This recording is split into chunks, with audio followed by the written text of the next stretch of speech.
Imagine you are sitting at your kitchen table, opening a bank statement or checking an app on your phone. You see a single charge for $895. It is a large number that stands out from your usual grocery runs or utility bills. For most of us, that amount of money represents a significant portion of a monthly mortgage payment or a long weekend away. It is natural to feel a bit of a sting when you see it. This is the reality of the American Express Platinum Card in 2026. It has become one of the most expensive consumer credit cards on the market. When you see that charge, you start asking yourself if you are actually getting your money worth. You might wonder if you are just paying for a heavy piece of metal in your wallet. The confusion usually starts because we look at that $895 as a lump sum. We think about what else we could buy with that cash right now, but if we break it down into daily terms, that big number starts to look a bit different. $895 over a full year is about $2.45 per day. That is less than the price of a standard cup of coffee in most cities. When you think about it like a small daily subscription instead of a massive annual tax, your perspective begins to shift. We are going to look at why this number exists and how the bank justifies it. Most people feel overwhelmed by the list of perks and credits. It can feel like you have to do a lot of homework just to break even. You have probably heard people talk about points and lounges and hotel status. It sounds fancy, but it can also sound like a lot of work. My goal today is to cut through the marketing language. We are going to look at the cold hard numbers and the actual trade-offs. We want to find out if this card truly buys you more freedom, or if it is just a complicated way to spend more money. Think about the last time you went to the airport. You probably dealt with long lines and expensive food and nowhere to sit while you waited for your flight. That is what I call ordinary travel. It is a series of small stresses that add up. You pay $15 for a mediocre sandwich and another $5 for a bottle of water. You might spend $20 on a day of airport internet that barely works. These are the hidden costs of just being a traveler. When we look at the $895 fee, we have to compare it against these small annoyances. The bank is betting that you value your comfort and your time more than that daily cost of $2.45. But the bank also knows that many people will pay the fee and never actually use the benefits. They rely on something called breakage. That is just a fancy word for people forgetting to use what they already paid for. We are going to make sure you are not one of those people. We are going to look at your actual spending habits. Do you already pay for a digital music service or a movie streaming platform? Do you take an occasional ride share to get to dinner or the office? If you are already spending money on these things, then the $895 is not really a new expense. It is more like moving money from one pocket to another. But if you have to change your life to fit the card, then the card is actually costing you more than the sticker price. This is the core of the personal finance side of this equation. It is not about the points you might earn in the future. It is about the cash leaving your bank account today. We are going to look at how to protect your cash flow while still getting the most out of these premium systems. By the time we are finished, you will understand exactly how to calculate your own break-even point. You will know if those $2.45 a day are working for you, or if they are just slipping through your fingers. Let us get into the math of how these systems are built. To understand why a bank would charge $895 a year, we have to look behind the curtain at how these financial systems are actually built. It helps to stop thinking of this card as a traditional credit card and start thinking of it as a prepaid lifestyle contract. The bank is essentially asking you to pay for your next year of entertainment and travel in advance. In exchange, they give you a massive discount on the total cost of those services. But this only works if you were already going to spend that money. Let us break down the system of credits that makes up the core of this card. This is what many people call the coupon book. The first and most common part of this system is the digital entertainment credit. This is $20 every single month that you can use for services like Disney Plus or Hulu, or the New York Times or the Wall Street Journal. Over the course of 12 months, this adds up to $240 in total value. If you already have these subscriptions, this is not a new expense. You are simply moving $240 of your existing budget into the annual fee. This is the first step in lowering that $895 cost. Next, we have the Uber credit. This gives you $15 every month in Uber cash, with an extra $20 added in December. This equals $200 over the full year. You can use this for rides or for food delivery through Uber Eats. Again, if you are someone who already takes a few rides a month or orders a meal once a week, this is money you were already spending. Now we add the hotel credit. This is a $200 credit that applies when you book a stay through the Fine Hotels and Resorts program or the Hotel Collection. This is a bit different because it is a once-a-year benefit instead of a monthly one. It requires you to stay at specific types of properties, but for someone who takes at least one vacation a year, it is a direct reduction of your travel costs. Then there is the airline fee credit. This is another $200 designed to cover incidental charges like checked bags or in-flight meals or lounge day passes. It does not cover the base fare of your ticket, which is a common point of confusion.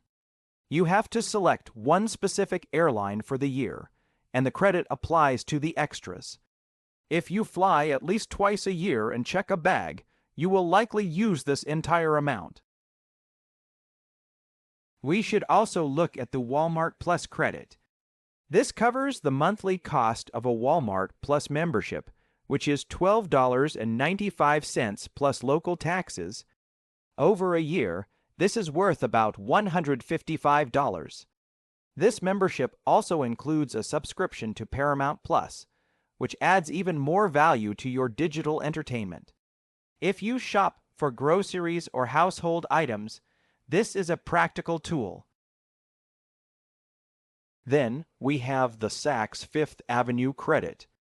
This is $50 for the first half of the year and $50 for the second half, totaling $100. Even if you do not normally shop at high-end department stores, you can use this for basic items like skincare or kitchen tools.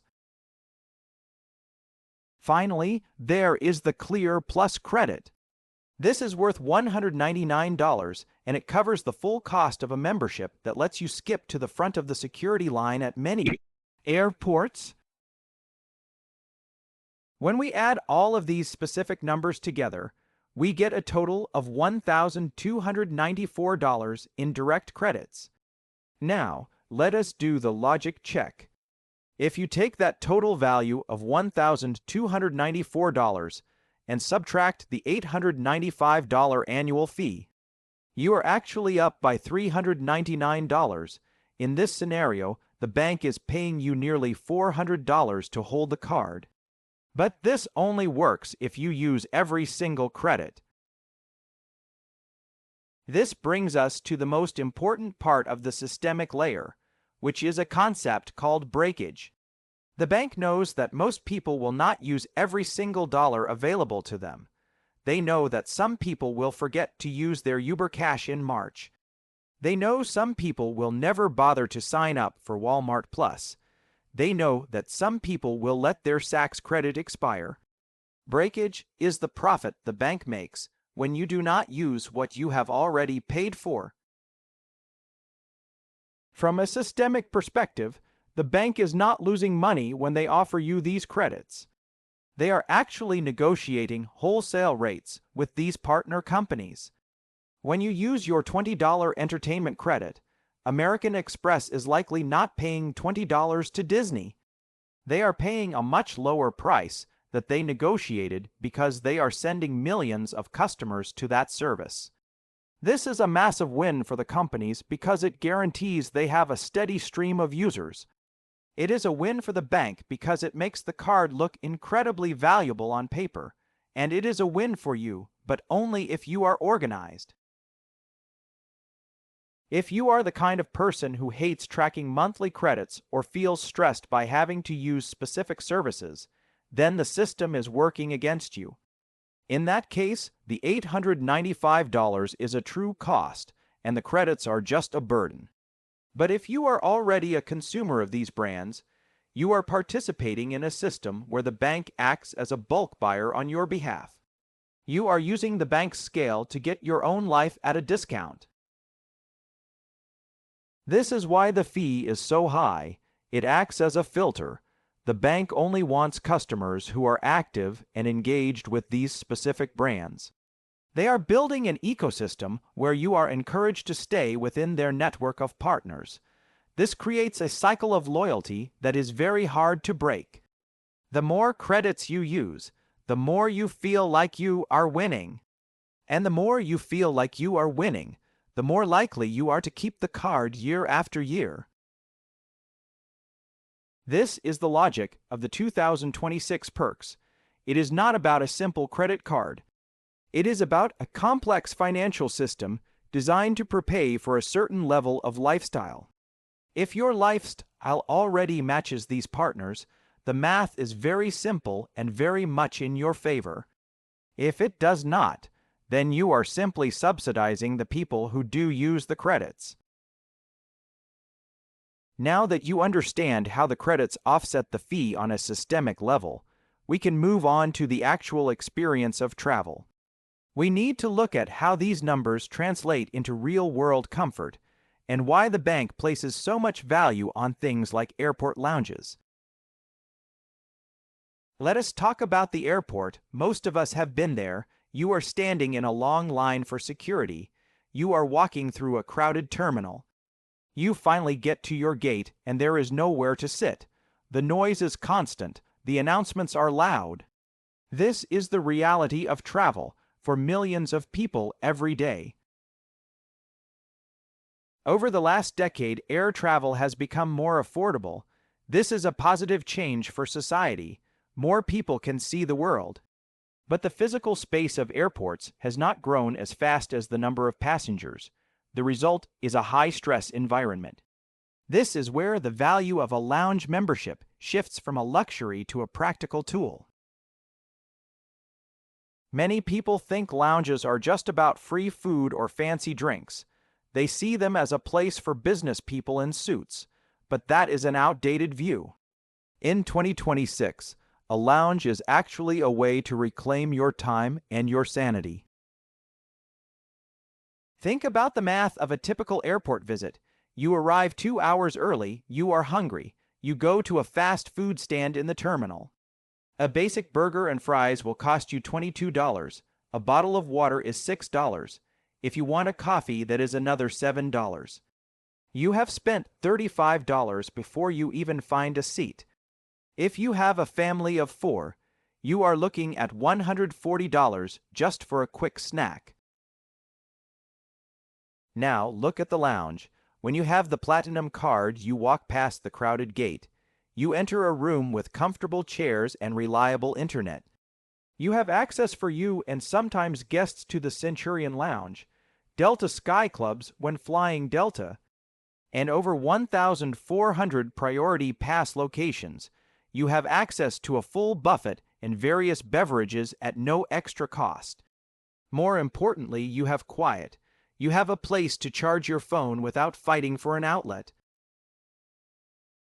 You are not just saving $35 on food. You are saving the mental energy that usually gets drained by the terminal. This is a societal trade-off. As public spaces become more crowded, we see a rise in private access services. The bank is offering you a way to opt out of the chaos. If you fly 4 times a year, that is 8 visits to a lounge including your return trips. If we value each visit at a modest $50, that is $400 of value right there. We are seeing a shift in how travelers behave. People are willing to pay more upfront to avoid the friction of the modern travel system. It is about the quality of the journey. When you arrive at your destination, you are not exhausted from the airport experience. You are ready to start your vacation or your business meeting. This is why the Centurion Lounge network has become so popular. They offer high-quality meals and sometimes even spa services or shower suites. These are things that used to be reserved only for first-class passengers. Now they are available to anyone with the right card. It changes the way we think about moving from one place to another. Travel becomes something to enjoy rather than something to endure. We have to ask if this access is worth the portion of the fee we pay for it. For a frequent traveler, the answer is often a clear yes. You are choosing a different experience of the world. You are deciding that your comfort and your productivity have a specific dollar value. This is the reality of travel in 2026. The system is crowded, and the lounge is your exit strategy. To truly understand why we are paying $895 for a piece of metal in 2026, we have to look at the history of how the credit card industry changed. We need to go back several decades to see how we moved from simple payment tools to these complex reward systems. In the middle of the 20th century, the first charge cards were created to solve a very basic problem. People did not want to carry large amounts of cash for dinner or travel. Companies like Diners Club and American Express launched cards that required you to pay your balance in full every single month. This was the birth of the charge card. At that time, there were no points. There were no travel perks. There was only the convenience of not carrying paper money. For a long time, the annual fee was just a payment for that convenience. But in the 1980s, everything changed because the airline industry was deregulated. Airlines suddenly had to compete for customers on more than just flight paths. They started the first frequent flyer programs. This was the first time that a customer could earn a digital currency by spending money on a service. American Airlines launched AAdvantage in 1981. United and Delta followed shortly after. This created a new type of loyalty. People started choosing their flights based on which miles they wanted to collect. The banks realized very quickly that they could tap into this desire. In 1991, American Express launched a program called Membership Miles. This was eventually renamed to Membership Rewards. This was a massive shift in the history of finance. Instead of earning miles with just one airline, you could earn points on your daily spending and then move them to many different airlines later. This gave the consumer a new kind of power. You were no longer locked into one system. You were building a flexible bank of value. But the math of these early programs was very simple. You usually earned 1 point for every $1 you spent. It was a 1-to-1 ratio. If you spent $10,000, you got 10,000 points. In those days, 10,000 points might get you a short domestic flight. This set a baseline value that lasted for a long time. However, as more people joined these programs, the airlines and hotels began to change the rules. They realized that if too many people had millions of points, the cost of giving away free seats would be too high. This is what we call points inflation. Over the last 30 years, the number of points required for a flight has steadily gone up. In 1995, a round-trip flight across the country might cost 25,000 points. By 2026, that same flight might cost 50,000 or 60,000 points, depending on the day. This inflation meant that the old 1-to-1 earning rate was no longer enough. To keep the cards attractive, the banks had to create multipliers. This is why we now see the 5 times multiplier on flights booked through American Express Travel or directly with airlines. Let us look at the logic of why 5 times is the standard for the Platinum card. If you spend $5,000 on flights in a year, the old system would give you 5,000 points. At a value of 1 cent per point, that is $50 in value back. That is only a 1% return. But with a 5 times multiplier, those same $5,000 earn you 25,000 points. If you redeem those points for a premium international flight, you might get a value of 2 cents per point or more. That means your 25,000 points are worth $500. Suddenly, you have a 10% return on your spending. This is a massive historical leap. The bank is essentially subsidizing your travel at a much higher rate than ever before. But we have to ask where that money comes from. It comes from something called the interchange fee. Every time you swipe your card at a store, the merchant pays a small fee to the bank to process the transaction. Historically, these fees have been around 2 or 3%. For a standard card, the bank keeps most of that fee as profit. But for a premium card like the Platinum, the bank takes those fees and pumps them back into the reward system. They also use the $895 annual fee to fund these points. This creates a cycle where high-spending users are rewarded by the system. The bank is betting that you will spend enough money on the card that the interchange fees and the annual fee will cover the cost of the points they give you. Another major historical shift happened in 2016. This was the year the Chase Sapphire Reserve was launched. Before that, American Express had very little competition in the high-end card space. Chase offered a huge sign-up bonus and a simple 3 times multiplier on travel and dining. This forced American Express to evolve. They had to add more credits and higher multipliers to keep their customers. This competition is why the value of the Platinum card perks has grown from a few $100s to over $3,500 today. The card has evolved from a simple travel tool into a comprehensive lifestyle platform. We also have to look at how the way we redeem points has changed. In the early days, you would call a travel agent or a bank representative to book a flight with your points. It was a slow and manual process. Today, we have complex search engines and transfer partners that allow you to move points instantly to nearly 20 different airlines and hotels. This flexibility is the real historical victory for the consumer. It allows you to find the highest possible value for your points.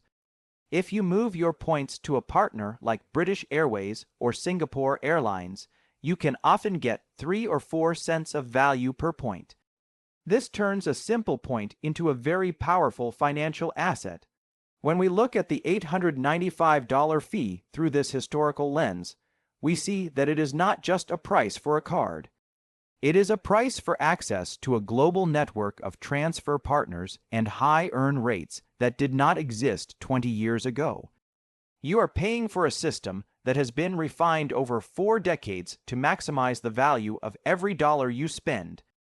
The reason this works today is because the technology has caught up with the concept. We can now track our points in real time and see exactly how they convert across different currencies. We have seen a total shift from physical rewards like toasters or catalogs to digital experiences. The bank has realized that people value a flight to Europe more than a physical object. This is why the multipliers are so focused on travel. It is the highest perceived value they can offer. So, when you see that charge on your statement, remember that you are participating in a system that began with a simple cardboard dinner card and turned into a sophisticated global economy of points. You are using a tool that has been shaped by decades of competition and consumer demand. The math of 5 times points and transfer partners is the result of millions of people asking for more value from their spending. Now that we have analyzed the history and the logic of the points system, we need to look at how all of these pieces fit together. We need to see how the credits, the lounge access, and the historical points system create a single unified value proposition. In the next chapter, we will integrate these ideas to show you how to manage the risks of travel using the protections that come with the card. We have spent time looking at the individual parts of the American Express Platinum Card. We looked at the $1,294 in credits. We looked at the access to airport lounges. We looked at the historical value of earning 5 times points on flights. Now we need to bring all of these pieces together to understand the systemic protection that sits underneath everything. This is a part of the card that many people ignore until something goes wrong.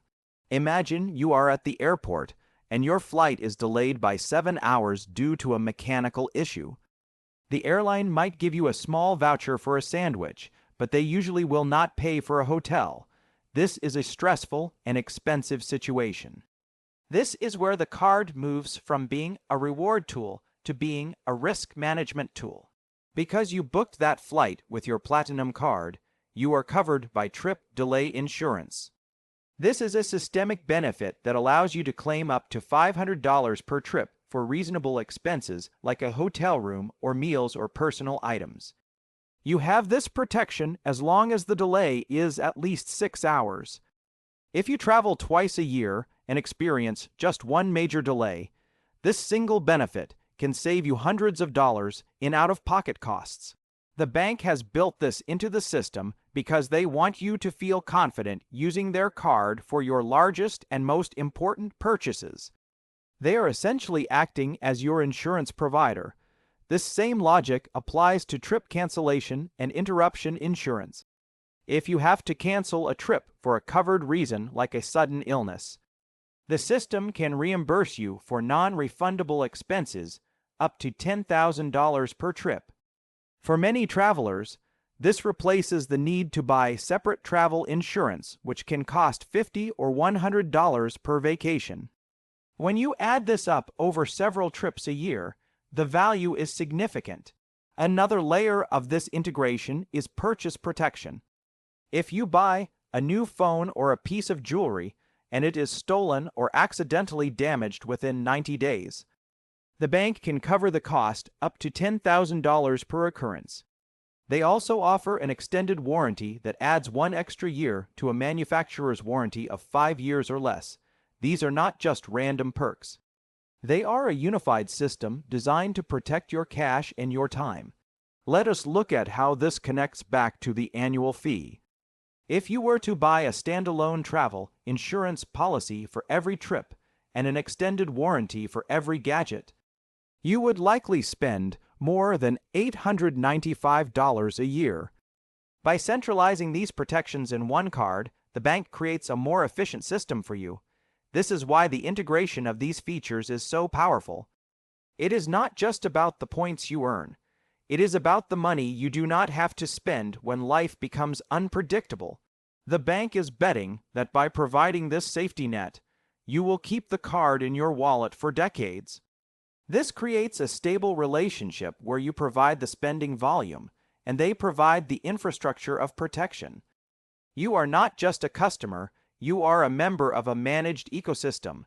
This is the true meaning of the freedom mentioned in our title. It is the freedom from the small and large financial shocks that usually come with travel and high-value shopping. This brings us to a concept in the banking world called top of wallet. The bank wants their card to be the first one you reach for every time you buy something. By integrating high-quality insurance and protection into the card, they make it risky for you to use any other card. If you have a different card that earns more points on groceries but offers no purchase protection, you have a choice to make. Do you want the extra points, or do you want the peace of mind knowing your purchase is covered if it breaks? Most people who value their time and money will choose the protection. This is a very clever piece of systemic design. American Express is not just competing on rewards. They are competing on the total safety of your financial life. They are creating a situation where it feels irresponsible to book a $5,000 flight on a card that does not offer trip delay coverage. This is how the bank ensures that you stay within their system for all your high-value transactions. It is a cycle of trust and utility. The more you use the protections, the more you see the value of the fee. Even if you never have to file a claim, the knowledge that the system is there for you has a psychological value. We can call this the sleep well at night factor. In the systemic layer of personal finance, reducing risk is just as important as increasing wealth. The Platinum Card is built to do both at the same time. When you combine the $1,300 in credits with the hundreds of dollars in insurance value and the thousands of dollars in potential points, the $3,500 total value starts to make sense.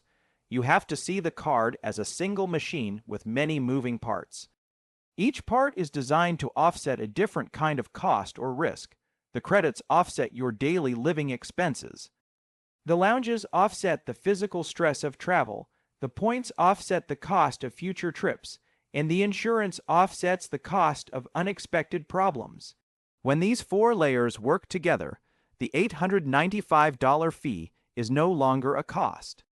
It is a strategic investment in a more predictable and comfortable life.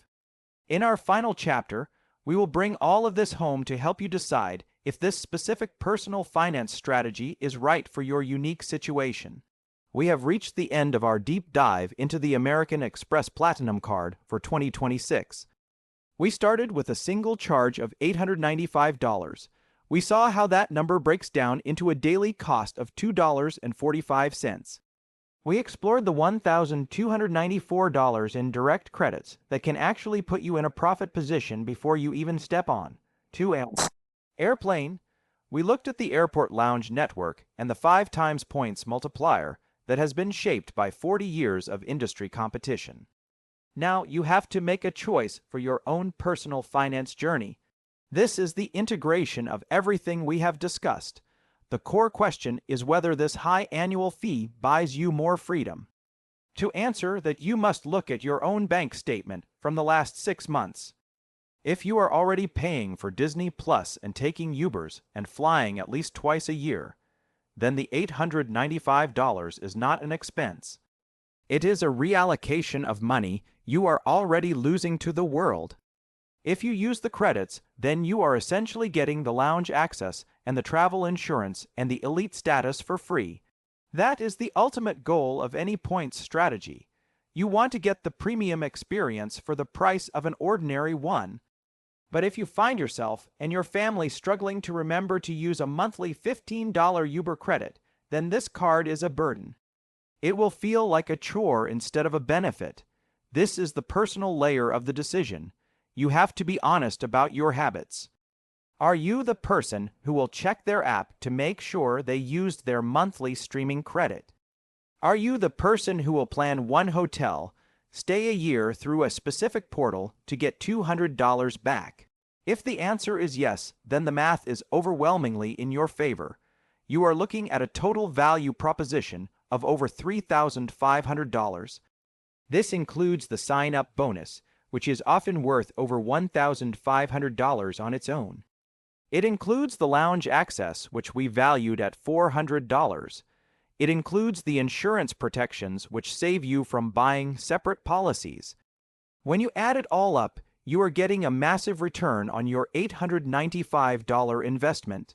But the word freedom is often used in marketing to make things sound more important than they are. In this context, freedom is very practical. It is the freedom from the $15 airport sandwich. It is the freedom from the fear that a delayed flight will cost you a night in a hotel. It is the freedom to book a trip using points you earned from your regular monthly bills. This is not about being a millionaire or living a life of luxury. It is about using a human-made system to avoid the friction of the modern world. You are deciding that your time is worth more than the effort it takes to manage these credits. You are deciding that a quiet room with a clean desk and a reliable power outlet is worth the price of a cup of coffee per day. This is a very personal trade-off. Some people will look at this card and see a status symbol. Others will look at it and see a complex coupon book. But the most successful users see it as a financial tool. They treat the $895 as a prepayment for services they were going to use anyway. They understand that by paying the fee, they are entering a tier of service that protects them from the common stresses of travel. This is the legacy experience mentioned in our core question. It is the memory of a smooth trip instead of a stressful one. It is the ability to take your family into a lounge and have a meal together in peace before a long flight. These are the moments that justify the cost for many people.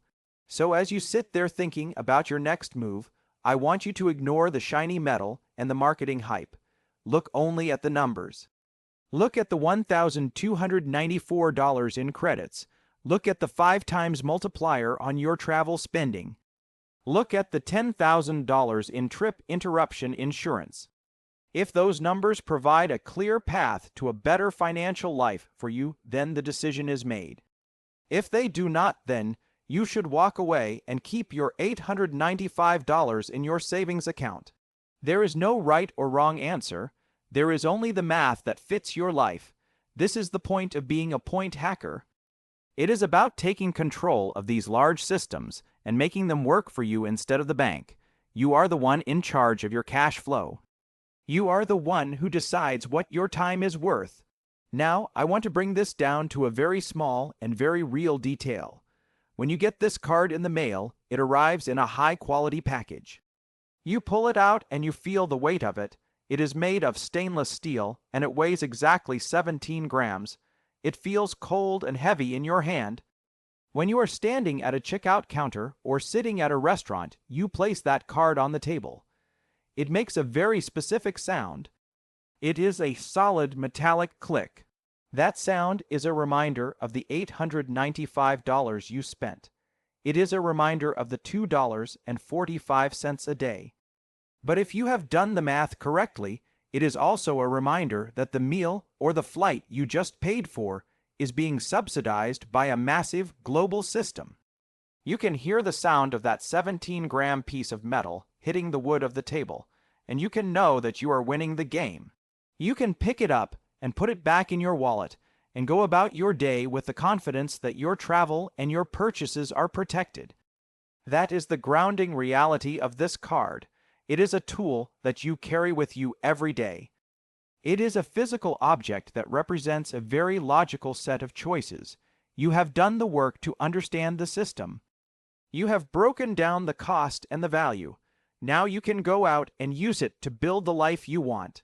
Thank you for walking through this math with me today. I hope you now have the clarity you need to make the best decision for your wallet and your freedom.